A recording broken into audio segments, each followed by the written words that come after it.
प्रभू श्रीरामलला प्राणप्रतिष्ठा प्रथम वर्षगाठ आपल्या सकल हिंदू समाजांनी मोठ्या उत्साहात साजरी करायची आहे। तो 2 कवडीचा बाबर येतो आणि डायरेक्ट आपल्या अस्मितेवर हात घालतो, आपले आराध्य प्रभू श्रीरामाचं मंदिर तोडतो आणि आपल्याच भूमीमध्ये आपल्याच आराध्याचं मंदिर परत बांधायला आपल्याला संघर्ष करावा लागतो। अनेक कारसेवकांना, रामभक्तांना आपला जीव गमवावा लागतो।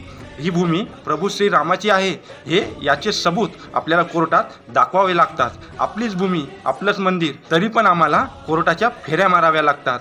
500 वर्ष वाट पाहावी लागते।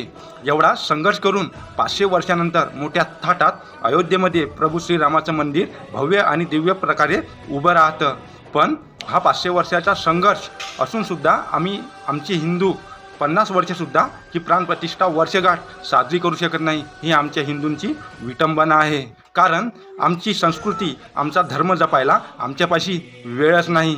पण आम्ही बजरंगी तो 500 वर्षाचा संघर्ष आठवण राहावा यासाठी येत्या 11 जानेवारी 2025ला श्री राम मंदिर घाटंजी येथून संध्याकाळी ठीक 7 वाजता भव्य व दिव्य अशी शोभायात्रा निघणार आहे। तरी सकल हिंदू समाजांनी या शोभायात्रेला उपस्थित राहणे हे आपलं प्रथम कर्तव्य आहे।